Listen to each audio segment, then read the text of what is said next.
pinagsabihan ko. Huwag mo sasaktan yung anak ko sa harapan ko.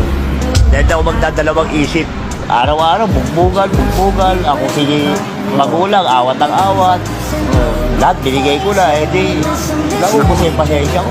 Yung lalaki, lasinggero, ibibili na lang ng gatas o anak, papang-inom pa.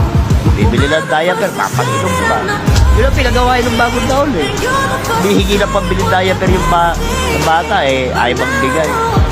Nadamay yung isa ng dakma eh. Ikaw sir, may hawak ka, payag ka dakmay yung hawak mo. Siyempre, hindi. Taya buhay ka na rin eh. Napaikutan ka na, pader na yung likuran eh. Nakikita mo yung anak mo, puro pasada. Bawat pasada nakikita ko sa anak ko, nakikita ko sa katawan ko. Wala tayong magagawa ko, gano'n na lang ko talaga. Tanggapin yung dapat tanggapin. Kung ano yung hatol, yun lang.